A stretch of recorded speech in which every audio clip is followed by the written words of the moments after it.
Okay, this officially is a candle slash BSR bottle 5900X.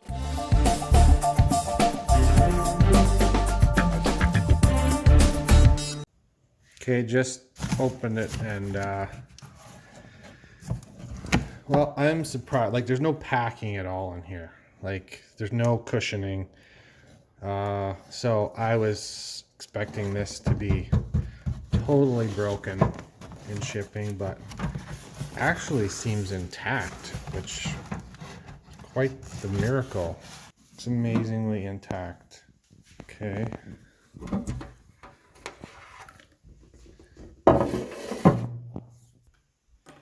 Okay, we got RCA jacks. We have the plug-in. This definitely looks like an antenna of some kind. Actually, I could use that. All right. Oh, see, they didn't even tighten these down. Tighten these down, this thing. Actually, you thread them out lefty-loosey here, and it actually tightens the turntable down for shipping. So anyway,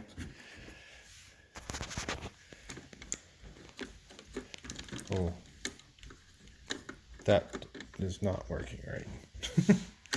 That's supposed to pull up. Why is that not moving whatsoever? Okay. Tone arm.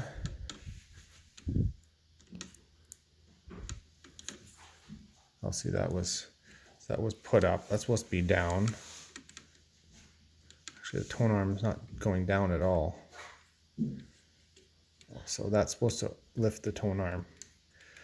And it's not connected to the lifting mechanism, but you know, that's normal. At least it's intact. Should be able to fix that. Okay, this officially is a candle. Bottle 5900X. There's also a name on the lid. Concerto? Candle, Lloyd's, all those other, you know, generic names. Usually relied on a separate company to build their turntables, and BSR was had like, I looked into this, had like 75 to 80% of the market share to provide turntables for other companies.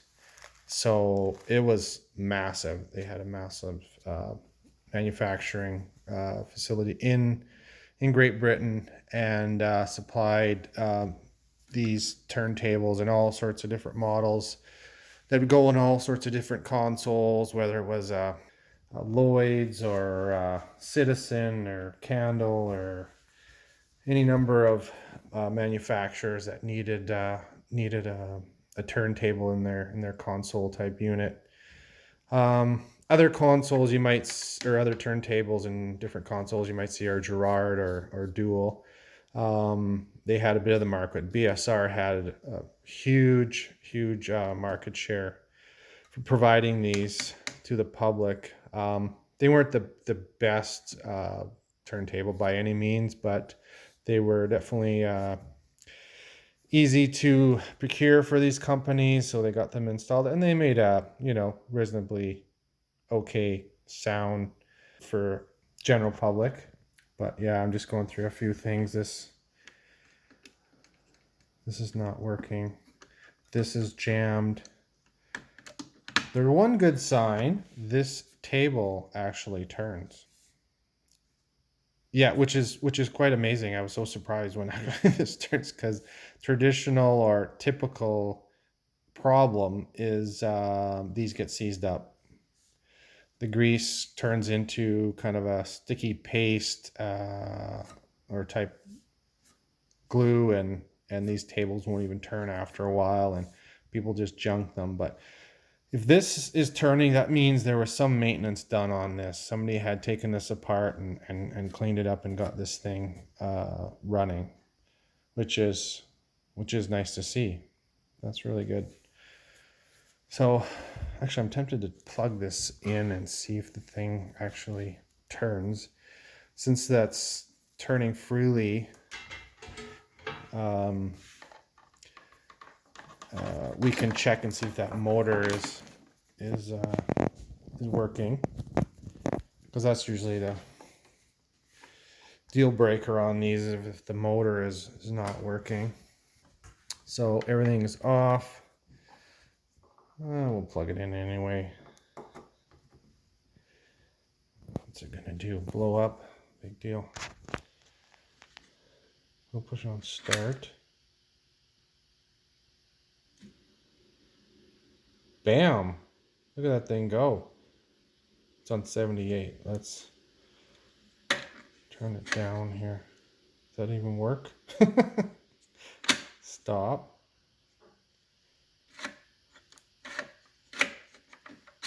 Okay, that's not working. That's oops. Free going. Let's see if it'll do now. Oh yeah, it's stuck on 78. It's going a good clip. And this changer is not working whatsoever. That must be a good challenge anyway.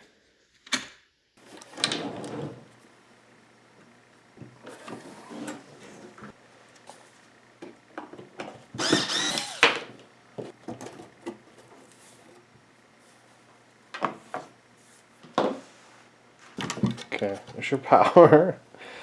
Which goes to the motor, and this is just a plug. You can take that off. Okay, that only goes in one way.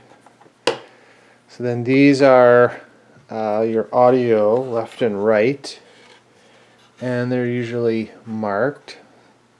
So there's an L and an R under there. You can see that. And usually you have red in the right. So not sure why it's like that. Okay, so these tabs, one here, you can actually flip up. It goes through that hole. And this one, flip up, goes through the hole, and this should just come off. Just needs cleaned up. Actually, it's in very good shape. So here we are. Should check why that arm doesn't flip up. Does not come up. Why is that?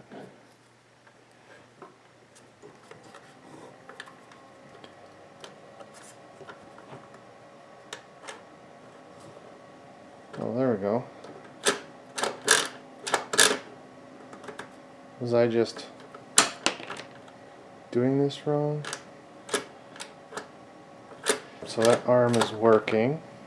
I think it was bent in this position. Yeah, there is a locking position to lock that arm in shipping. I learned something. Okay, this tone arm is stuck here. So this lever moves this up and down to raise and lower the tone arm, but it looks like it's obviously stuck. Maybe it just needs loosened up. Okay, I checked my other player, and this range of motion here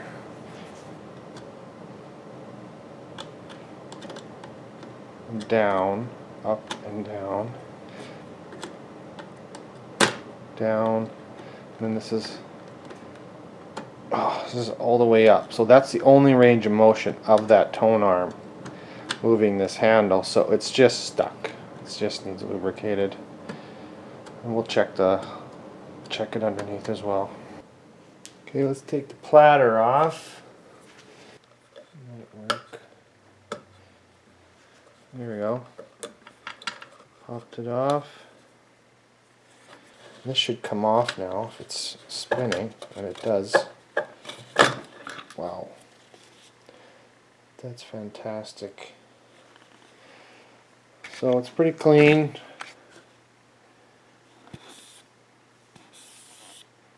There's not even dirt in there.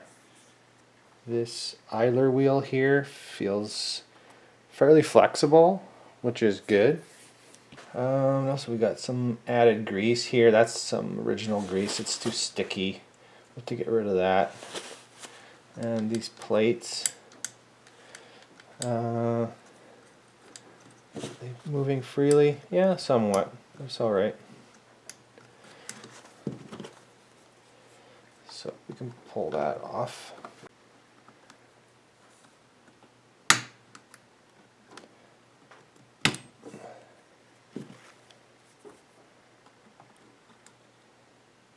Okay, so these plates come off.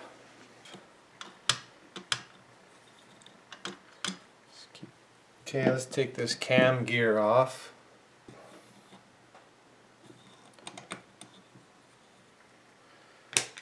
Alright. That comes off well too. Excellent. This wasn't greased all that well in the factory, which is a good thing.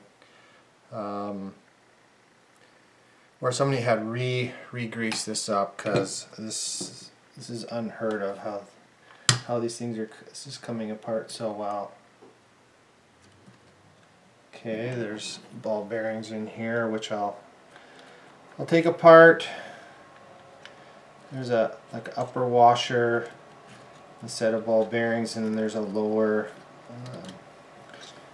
part of that as well. That's how it goes together, kind of sandwiches together. If you're not sure what you're doing, just take it slow and don't take everything all out at once. Take it out, clean it, kind of make a note where it goes back. Alright, so will this stem come out now? I haven't tried it, but yeah, looks like it's going to come out. Maybe. Maybe not.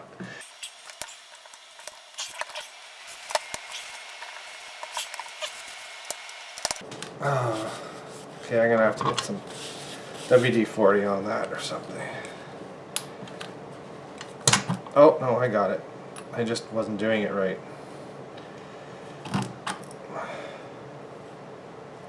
Alright.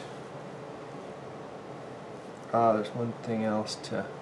This little, it's actually turning, this bit here. Usually that's seized right up, so that's good. Could use a little, freed up a little more, but that's actually quite good. It's very good. And then this is moving freely, which is good. I am definitely gonna clean it up a little bit, dilute it with some WD-40. I don't like this grease; it's still a little too firm. And add some 3-in-1 oil, and then repack these this bearing here. Okay, that's that side, and then on the other side, and then lubricate all these mechanisms here. Make sure this is all free to move properly. This part here as well, make sure that is free to move, and this thing turns. This thing looks like it's seized up. Could use a little oil to loosen that up. This speed mechanism is not working. And it should be moving this this motor here. This motor has 3 steps on this this stem, where it rubs up against this idler wheel, and then depending on the height of the stem hitting the idler wheel will determine the speed of the platter. So this should change every time I move it. Actually, this moves against the stem, but it's not. It's jammed here. Not moving at all. Okay, this lever here should adjust this motor position.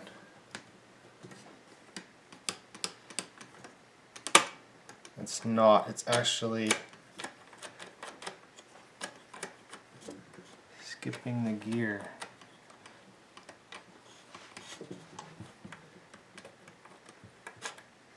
Oh, that's why. If you can see that. So that spring right here goes up and down. As you pull this, it rides up on this cup, which shifts. But this spring is so full of grease. I just had to yank it up on my own here because it doesn't release properly.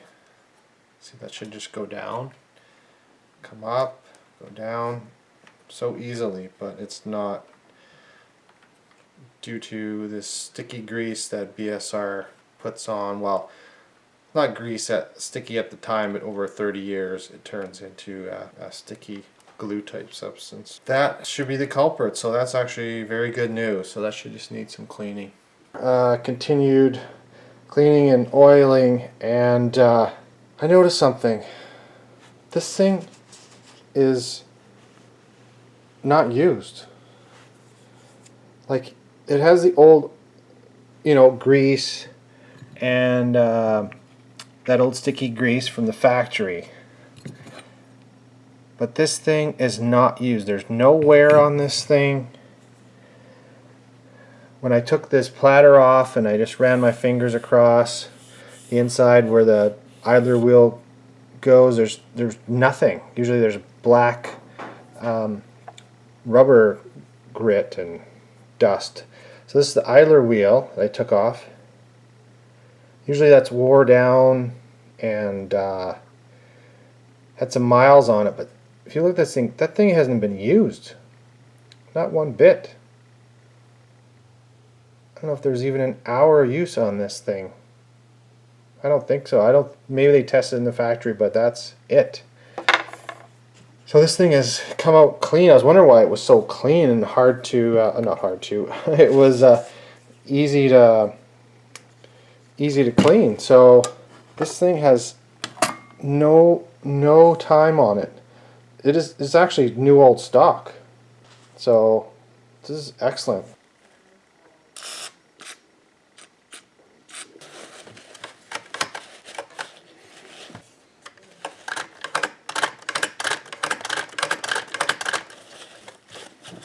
Okay, so that's running freely now. Just doing a bit of grease and some pivot points, and okay, that fixed. Now let's move on to this tone arm. This thing's not going up and down. I did spray it once already, but we're just gonna have a little more spray here. Doesn't take much. Get that going. Actually, I need to spray underneath.